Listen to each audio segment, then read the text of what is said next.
आज ओम शांति। आज 5 अप्रैल 2026 प्रातः मुरली मधुबन से अव्यक्त बाप दादा। रिवाइज डेट 15/11/2009 15 नवंबर 2009। अव्यक्त बाप दादा कहे, स्वराज्य की रिजल्ट चेक करके स्वयं को चेंज करो और अखंड राज्य के अधिकारी बनो। आज दिलाराम बाप अपने राज दुलारे बच्चों से मिलने आए हैं। दुलारे क्यों हैं? जानते हो कि आप हर एक बच्चा 3 तख्त के मालिक हो। एक स्वराज्य का तख्त, दूसरा है बाप दादा के दिल का तख्त और तीसरा है भविष्य का तख्त। तो तीनों तख्त के अधिकारी हो। अपने भविष्य तख्त का भी यहाँ ही अभ्यास कर रहे हो। तो भविष्य में जो हमें राजगद्दी मिलने वाली है उसकी भी प्रैक्टिस यहीं पे। तो वो प्रैक्टिस कैसी करनी है ये यहाँ पे बाबा एक्सप्लेन कर रहे हैं। भविष्य की तैयारी व पुरुषार्थ अभी ही कर रहे हो।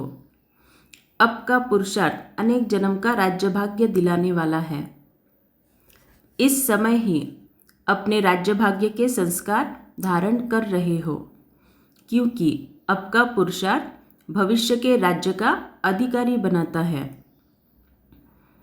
तो चेक करो कि इस समय अपना पुरुषार्थ यथार्थ है। जैसे भविष्य में एक राज्य होगा, तो अभी चेक करो कि हमारा एक राज्य मन में चलता है। पुरुषार्थ में एक राज्य है या माया का राज्य में विघ्न डालती है। एक राज्य के बजाय माया का प्रभाव तो नहीं पड़ता। 2 राज्य तो नहीं होते हैं। भविष्य की विशेषता है ही एक राज्य की। तो सतयुग में जब हम जाते हैं तो यहाँ पे जैसे बहुत सारे राज्य, बहुत सारे धर्म सत्ताएं हैं, वैसे सतयुग में नहीं है। सतयुग में एक धर्म, एक सत्ता, एक राज्य। तो यहाँ पे जितना जितना हम एक में रहेंगे, एक में खोए रहेंगे, मन के ऊपर किसी का भी प्रभाव नहीं पड़ेगा, उतना वहाँ पे हम सतयुग के श्रेष्ठ प्रारब्ध के अधिकारी बनेंगे। भविष्य की विशेषता ही है एक राज्य के। तो अभी का अभ्यास भविष्य में चलता है। तो चेक करो कि अभी स्वराज्य है। स्वराज्य का मतलब ही है मुझ आत्मा पर किसी भी प्रभाव, किसी भी परिस्थिति का या फिर किसी भी अन्य आत्माओं का प्रभाव शून्य। तो ये प्रभाव निगेटिव और पॉजिटिव दोनों तरह से। ऐसे नहीं कि मेरे किसी के साथ हिसाब किताब है तो उसका ही मेरे ऊपर प्रभाव पड़ता है, नहीं। किसी की अगर मुझे विशेषता अच्छी लग रही है तो उस विशेषता के भी प्रभाव में मैं न आऊँ, ये भी हमें यहाँ पे प्रैक्टिस करनी है। स्वराज्य में कहाँ माया दखल तो नहीं करती है। 2 राज्य तो नहीं है। अगर 2 राज्य चलता है तो एक राज्य के संस्कार कब भरेंगे। भविष्य की विशेषता है ही एक राज्य और एक धर्म। धर्म कौन सा है? आपकी विशेष धारणा कौन सी है? संपूर्ण पवित्रता। तो अंडरलाइन, बाबा ने सिर्फ पवित्रता नहीं बोला, संपूर्ण पवित्रता। माना मनसा वाचा कर्मणा मैं आत्मा संपूर्ण पवित्र। जैसे इसके लिए बाबा ने खास कल एक धारणा बताई थी, hear no evil, see no evil, talk no evil. तो चेक करो कि धर्म है, एक धर्म है, बीच में दूसरा धर्म अपवित्रता का दखल तो नहीं देता। साथ में यह भी चेक करो कि लॉ एंड ऑर्डर एक का है या माया भी बीच में दखल करती है। तो यहाँ पे खास चेक करना है, जब मैं आत्मा इस श्रीमत पर चलने का पुरुषार्थ कर रही हूँ, इस ज्ञान मार्ग में चलने का पुरुषार्थ कर रही हूँ, क्या मेरे लाइफ में ऐसे कोई आत्माएं हैं जो मुझे बीच बीच में टूकते हैं कि इस पे चल मत, इससे फ़ायदा कुछ नहीं होगा। दुनिया वालों को देखते हो ना, विकार में जाते हो तो खुश रहते हैं, तो तुम क्यों विकारों से मुक्त होने का पुरुषार्थ करते हो। वो अपनी रीति से आपको समझाने की कोशिश करेंगे, लेकिन वो मनुष्य मत है। और मनुष्य मत हमेशा रावण की मत होती है। और यहाँ पे हमें स्वयं भगवान सिखा रहे हैं जो श्री मत है। तो चेक करो, बीच में दूसरा धर्म अपवित्रता का दखल तो नहीं देता। साथ में यह भी चेक करो कि लॉ एंड ऑर्डर एक का है या माया भी बीच में दखल करती है। एक का राज्य निर्विघ्न चलता है, माना मैं आत्मा सदा बाबा के एक श्रीमत पर चलती हूँ, ये चेक करना है। और बात, राज्य में सदा सुख और शांति नेचुरल रहती है। तो अभी देखो, अपने राज्य में सदा सुख शांति है, कोई दखल तो नहीं होता। स्वराज्य में माया अपना दखल देकर अशांति तो नहीं फैलाती है। स्वराज्य में कोई सैल्वेशन, कोई प्रशंसा का प्रभाव तो माया नहीं डालती है। सदा सुख शांति आनंद प्रेम अतीन्द्रिय सुख कायम रहता है। Question mark. तो जितना हम योग में अतीन्द्रिय सुख की अनुभूति की प्रैक्टिस करेंगे, उसके हम अनुभवी बनेंगे ना, उतना ऑटोमेटिकली पूरे दिन भर में चाहे कितने भी हिसाब किताब आए, कुछ भी हो जाए, हमारा उसके ऊपर प्रभाव शून्य होना शुरू हो जाएगा। तो इसीलिए अगर सदा अतीन्द्रिय सुख अनुभव करना है तो योग के लिए श्रेष्ठ पुरुषार्थ करो। योग में अगर श्रेष्ठ पुरुषार्थ करोगे तो ऑटोमेटिकली सभी चीज़ें होती जाएगी। इसीलिए बाबा हमेशा कहते हैं योग मुख्य बात है, क्योंकि जानते हो कि भविष्य राज्य में सर्व प्राप्ति है, संपन्नता है, इसी कारण संतुष्टता भी है। तो अभी भी स्वराज्य संपन्न रहता है कि कोई कमी रहती है? क्योंकि अभी के पुरुषार्थ में अगर कमी रह गई तो भविष्य अखंड राज्य के अधिकारी कैसे बनेंगे? सारा आधार अभी के पुरुषार्थ पर है। अभी की कोई भी कमी भविष्य के संपूर्ण राज्य के अधिकारी नहीं बन सकते। बहुत काल का यह स्वराज्य का अभ्यास, ध्यान से सुनना, बहुत काल का यह स्वराज्य का अभ्यास भविष्य राज्य के अधिकारी बनाता है। माना जितना जितना यहाँ पे मैं आत्मा अन्य आत्माओं के प्रभाव से मुक्त रह के, अपने कर्मेंद्रियों के भी प्रभाव से मुक्त रह के श्रीमत पर चलती हूँ, यथार्थ योग करती हूँ, उतना मेरा वहाँ पे खास सतयुग में श्रेष्ठ प्रालब्ध बनेगा। वैसे तो त्रेता युग से आने ही वाले हैं सभी ब्राह्मण बच्चे, लेकिन वो सतयुग वाला श्रेष्ठ प्रालब्ध, उसमें और त्रेता युग में रात दिन का फर्क है। और बाबा भी कहते हैं आना है तो स्वर्ग में आओ, सेमी स्वर्ग में आना कोई बड़ी बात नहीं है। तो यह अपनी चेकिंग सदा रहे, क्योंकि अभी अगर बहुत काल का पुरुषार्थ नहीं होगा तो प्रालब्ध भी कम मिलती है। इसीलिए बाप दादा समय प्रति समय यह अटेंशन खिंचवा रहे हैं कि इसके लिए अभी अपने को संपन्न और संपूर्ण बनाओ। अगर अभी बीच बीच में कह देते हैं कि पुरुषार्थ चल रहा है, लेकिन पुरुषार्थ के बीच में तो नहीं आता, माना यह तो हो जाएगा, यह तो कर लेंगे, यह संस्कार अविनाशी 21 जन्म का अखंड राज्य का अधिकारी नहीं बनाएगा। तो अगर समझो आपने आज के लिए कुछ अभ्यास करने का डिसाइड किया और मानो किसी वजह से आपने वो अभ्यास कंप्लीट नहीं किया, फिर रात को खुद को क्या बोलोगे, ठीक है आज नहीं हुआ तक क्या हुआ, कल तो हो ही जाएगा। कल किसने देखा? मम्मा का स्लोगन क्या था, अब नहीं तो कब नहीं। आज का पुरुषार्थ गया तो गया, फिर वो कल के लिए आप वो पुरुषार्थ नहीं कर सकते, फिर कल के दिन का ही कर सकते हो, आज के दिन का पेंडिंग वाला कल नहीं कर सकते। तो ये जो तो है उसको खत्म करना है। बाप दादा सदा के लिए अटेंशन दिला रहे हैं।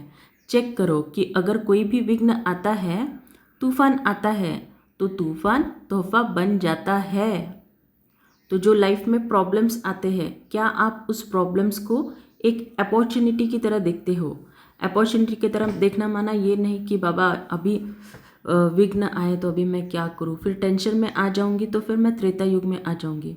अगर उन विघ्नों को अगर मैं इस रीति से देखती हूँ कि अगर ओके विघ्न आए हैं ना, तो ये मुझे शक्तिशाली बनाने आए हैं, मुझे यथार्थ योग से, योग बल से इन विघ्नों से पार होना है। अगर मेरी ये सोच रहती है तो वो तूफान मेरे लिए तोहफा बन जाती है। कोई भी माया का वार होता है, अनुभव कराती है माया, तो वह अनुभव भी ऐसे अनुभव हो कि हमको यह अनुभव की सीढ़ी आगे बढ़ाती है। इसके लिए बाप दादा कहते, सदा अपना चार्ट आपे ही चेक करो। जितना अपना चार्ट चेक करेंगे उतना ही चेक करके चेंज करेंगे। तो चेक क्या करना है, संस्कारों को कितना मैंने परिवर्तन किया, और अगर नहीं परिवर्तन हो रहा तो उसमें चेंज क्या करना है। ये आपको दूसरा कोई नहीं बता सकता। खुद के संस्कार परिवर्तन आपको खुद को ही चेक करके चेंज करना है, क्योंकि वो वाली चेकिंग ऐसी चेकिंग है, वो सिर्फ आप ही आपके लिए कर सकते हो, दूसरा कोई नहीं कर सकता। तो हर एक अपने चार्ट को चेक करते हो। जो चेक करते हैं रोज़, वह हाथ उठाओ, तो हाथ उठाओ जो सच में खुद का स्व परिवर्तन चेक करते हैं हर रोज़, क्योंकि बाबा देखते हैं जब हम मुरली सुनते हैं पढ़ते हैं तो रोज़ करता है या कभी कभी, रोज़ चार्ट चेक करो और चेंज करो, क्योंकि समय का इशारा बाप दादा ने काफ़ी समय से दिया है। समय को भी देख रहे हो, मनुष्य के मन में चिंता बढ़ रही है, और आपके मन में चिंता नहीं लेकिन प्रभु चिंतन है। प्रभु चिंतन होने के कारण आप सदा जानते हो कि हम निमित्त हैं, निर्माण हैं, क्योंकि करावनहार बाप है। इसके कारण आपके मन में चिंता नहीं है, करावनहार करा रहा है। यह स्मृति सदा आगे बढ़ा रही है। अभी विशेष हर एक को यह चेक करना है कि इस संगम युग का एक एक सेकंड समय और संकल्प शुभ चलता है, क्वेश्चन मार्क। तो ज़्यादा से ज़्यादा हमारा जो व्यर्थ है, जिनके साथ इस समय कड़े हिसाब किताब है, उनके लिए ही चलता है। तो उस व्यर्थ से मुक्त होने का पुरुषार्थ करो। उस व्यर्थ से मुक्त हो जाओगे तो आपका ये जो सूक्ष्म शरीर है ना, उसमें नेगेटिविटी जो भी भरती जाती है ना हमेशा आपके व्यर्थ संकल्प के कारण, वो सब डिलीट होता जाएगा। और आपका सूक्ष्म शरीर जितना क्लीन रहेगा, उतना आप जब योग में बैठते हो तब आपसे वो श्रेष्ठ वाइब्रेशन जो है, पवित्रता, प्रेम, शांति, जो भी, वो सब ज़्यादा से ज़्यादा पूर्ण विश्व में फैलेगी। तो पुरुषार्थ अगर करना है तो इन सभी लोगों को माफ़ करने का पुरुषार्थ करो, तो बाकी का पुरुषार्थ ऑटोमेटिकली हो जाएगा। इस समय के महत्व को जान। एक सेकंड, सेकंड नहीं लेकिन एक सेकंड की वैल्यू है, महत्व है। कभी कभी बच्चे कहते हैं कि संकल्प चला लेकिन 2-4 सेकंड चला, लेकिन संगम समय की वैल्यू है।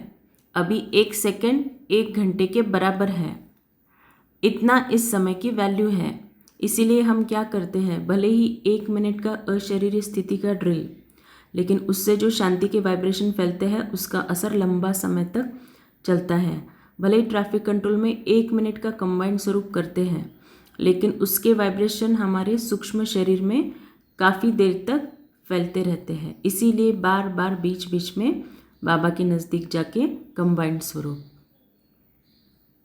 इतना इस समय की वैल्यू है। क्योंकि बाप दादा ने कह दिया है कि अचानक किसी भी समय आपका फाइनल पेपर होगा। बाप दादा भी बताएगा नहीं, इसीलिए इस समय का अटेंशन स्वयं को संपूर्ण और संपन्न बनाना है। बाप दादा ने जो सर्व खजाने दिए हैं, उस एक एक खजाने को समय पर कार्य में लगाना है। खजानों के मालिक हो। मालिक की विशेषता यह है कि जिस समय जिस खजाने की आवश्यकता है, उस समय वह खजाना कार्य में लगाता है। आप ऑर्डर करो समाने की शक्ति को, तो समाने की शक्ति कार्य में लगती है, क्योंकि मालिक उसको कहा जाता है जो समय पर अपने खजाने कार्य में लगा सके। तो अभी सभी को इतना स्व पर अटेंशन देना है।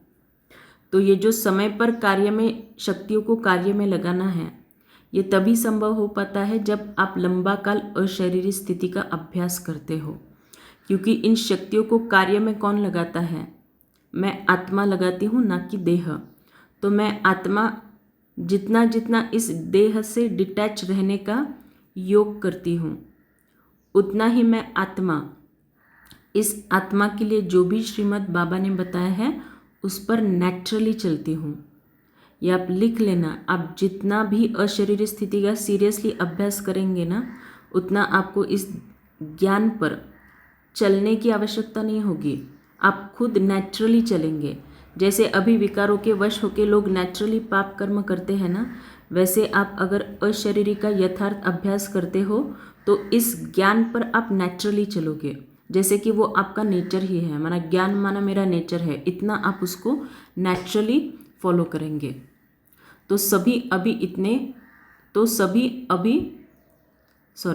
तो अभी सभी को इतना स्व पर अटेंशन देना है। सबके अंदर खुशी का खजाना सदा ही चेहरे और चलन में दिखाई दे।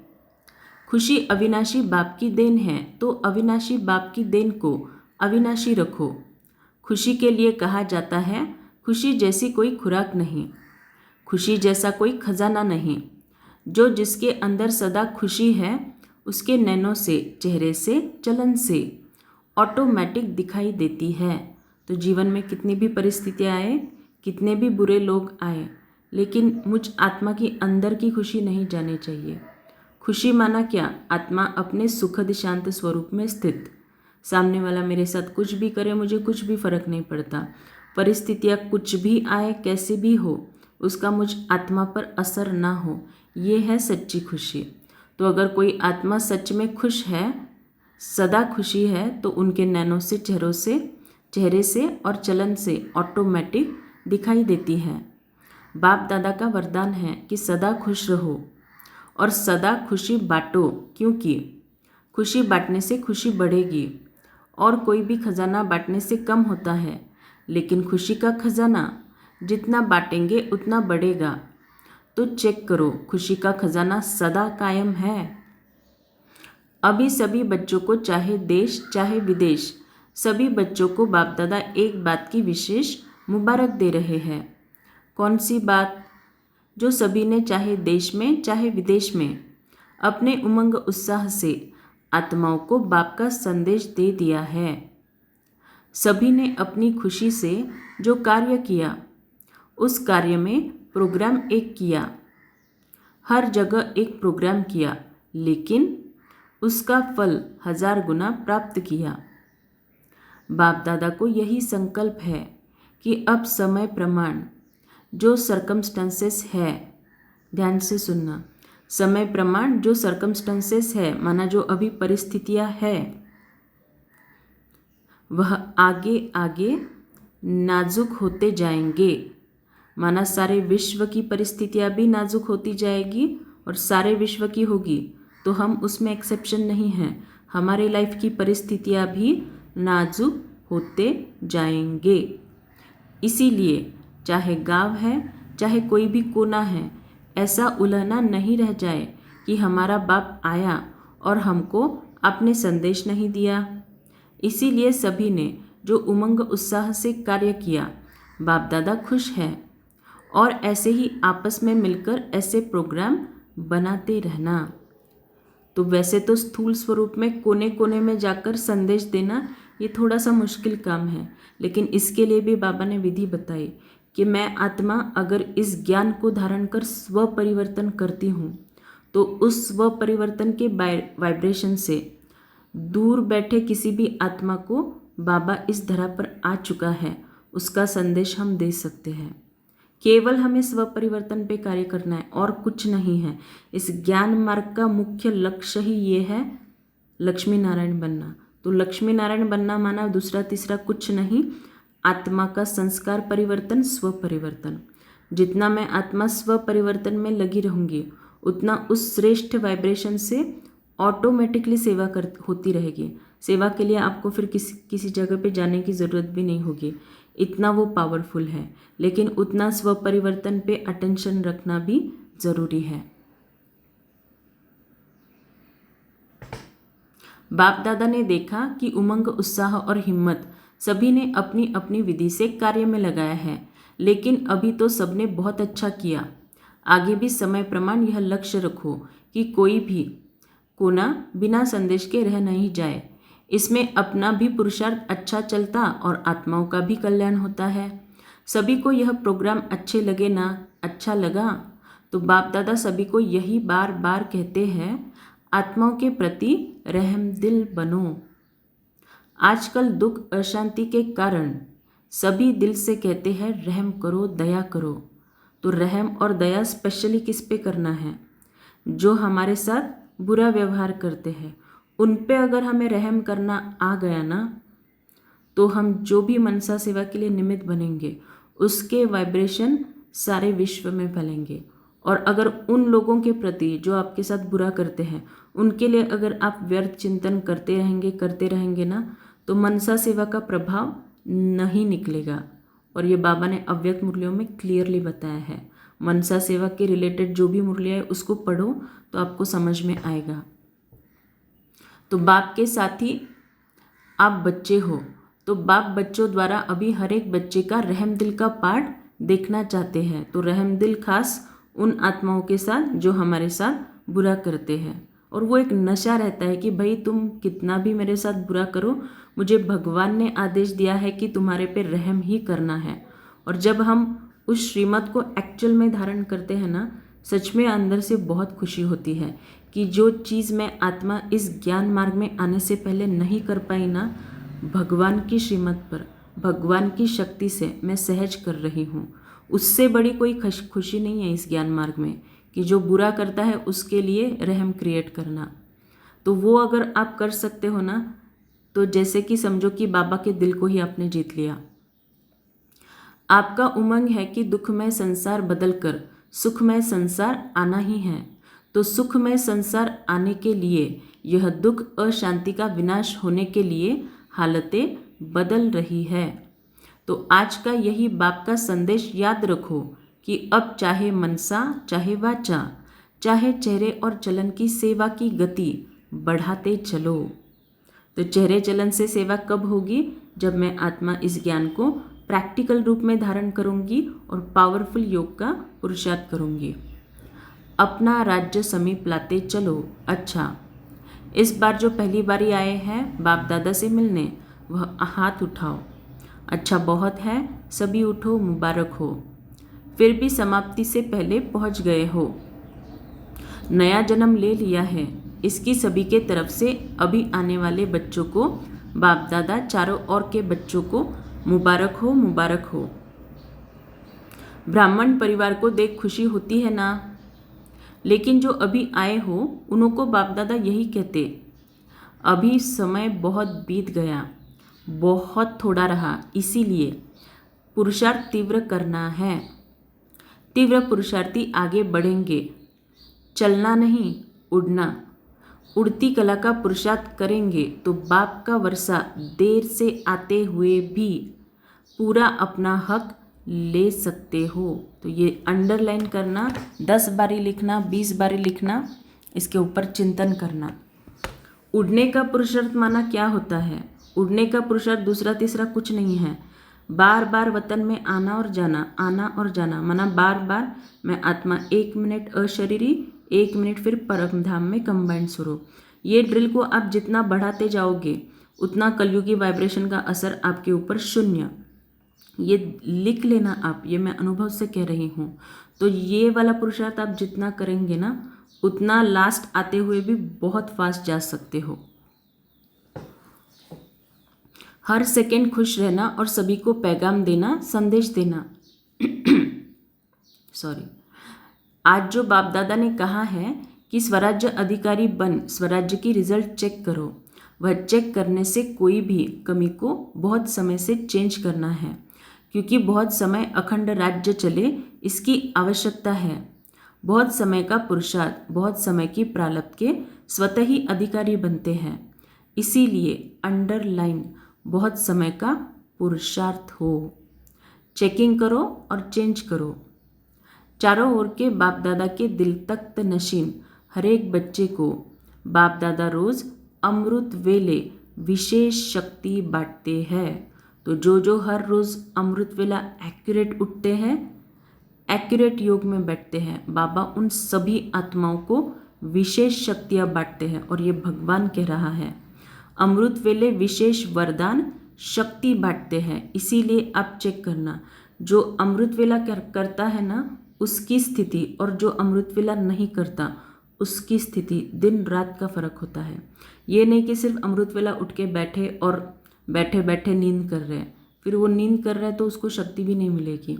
भले ही किसी कारण मानो आपका कोई दिन अमृत वेले आप उठे और योग नहीं लग रहा है, सोना नहीं है, भले ही आप चलते फिरते योग करो, बाबा को परम धाम में देखो, बाबा की किरणों को विजुअलाइज करो, जैसे हो सकता है करो, लेकिन अमृत वेले कभी सोना नहीं है। क्योंकि बाबा विशेष जैसे अभी बोल रहे हैं ना, शक्तियाँ बांट रहे हैं, तो भले किसी कारण आपका योग भी नहीं लग रहा है ना, बाबा अपनी तरीके से उनकी शक्तियाँ हम में भरते हैं। तो इतना अमृत वेले का महत्व है। जो हमारी वरिष्ठ दीदियाँ दादियाँ हैं, जैसे कि मैं जयंती दीदी का एग्जाम्पल देती हूँ, वो तो यहाँ से लंदन जाते, फिर लंदन से यहाँ, तो बहुत हेक्टिक शेड्यूल होता है वो ट्रैवलिंग का। उस ट्रैवलिंग में भी वो अमृत वेला मिस नहीं करते। तो कितना, वो तो अभी एक देश से दूसरे देश जाना तो हेक्टिक ही शेड्यूल होता है ना, तो बोलते कि कुछ भी हो जाए, यहाँ पे हम 4 बजे अमृत वेला करके जेट में अगर बैठते भी हैं तो वहाँ पे जाने के बाद भी वहाँ के 4 बजे हम अमृत वेले करते हैं। इतना वो अमृत वेला सीरियसली करते हैं। तो जो अमृत वेले की शक्ति विशेष वरदान स्वीकार करते हैं वह विशेष तीव्र पुरुषार्थी बनते हैं। अमृत वेले का महत्व रखना अर्थात बाप दादा के सदा सदा तख्त नशीन बनना। तो कई बच्चों का अटेंशन है और बाप दादा रोज़ उन्हों को खास सर्टिफिकेट देते हैं। वाह बच्चे वाह।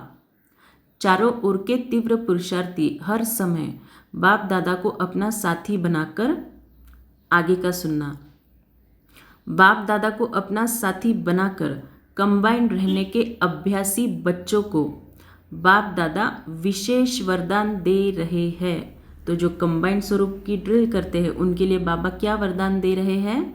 सदा उड़ते चलो और दूसरों को भी उड़ाने का सहयोग देकर उड़ाते चलो। तो अभी मैंने कुछ सेकंड पहले ही बोला था, अगर उड़ता हुआ पुरुषार्थ करना है, उड़ती कला में जाने का, केवल बार बार आना और जाना परमधाम में 1 मिनट, और मुश्किल कुछ भी नहीं है, मुझे सिर्फ 1 मिनट रहना है कंबाइंड स्वरूप में। वो 1 मिनट की पावरफुल जो ड्रिल होगी ना, उससे आत्मा खुद भी उड़ेगी और हमारे उड़ने के वाइब्रेशंस अन्य ब्राह्मण आत्माओं को भी उड़ाने के निमित्त बनेगी। तो वो कंबाइंड स्वरूप की ड्रिल अपने आप में एक श्रेष्ठ सेवा है। तो वरदान दे रहे हैं, सदा उड़ते चलो और दूसरों को भी उड़ाने का सहयोग देकर उड़ाते चलो। सभी विजयी है और विजय का फल बाप दादा की हर समय दुआओं की प्राप्ति होती है।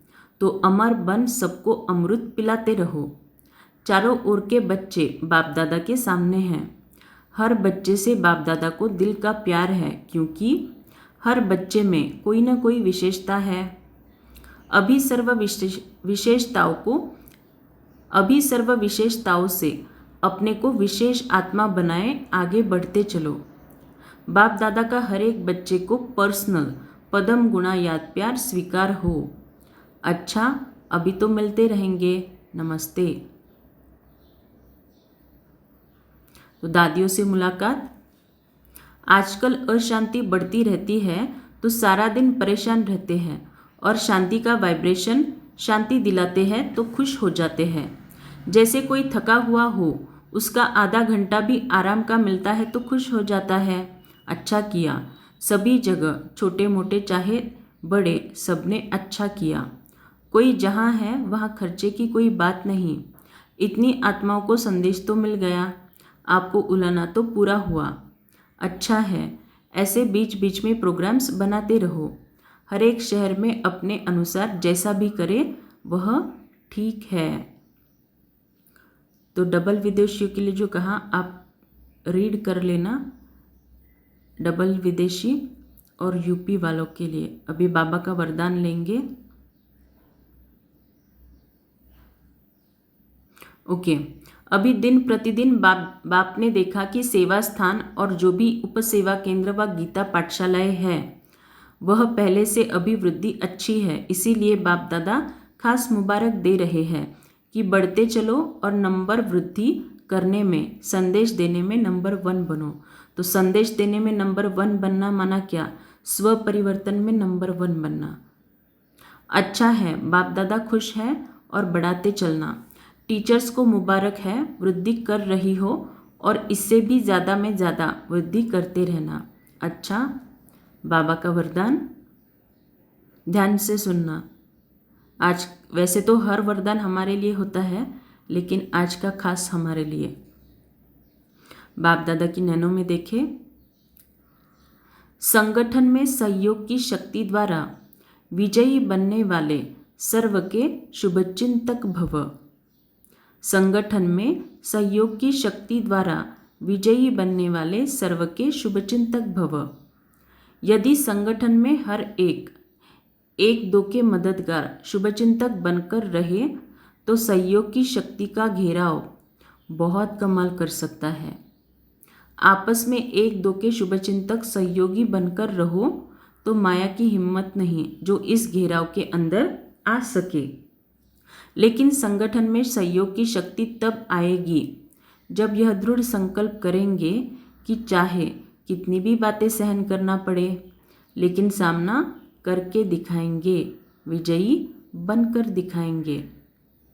स्लोगन, कोई भी इच्छा अच्छा बनने नहीं देंगी, इसीलिए इच्छा मात्रम अविद्या बनो। तो ये बाबा की कमाल ही है। आज स्लोगन में इच्छा मात्रम अविद्या आया और हमने अमृत वेले खास इच्छा मात्रम अविद्या पवित्रता के वाइब्रेशंस के लिए फील भी किया। अच्छा, ओम शांति। Thank you so much.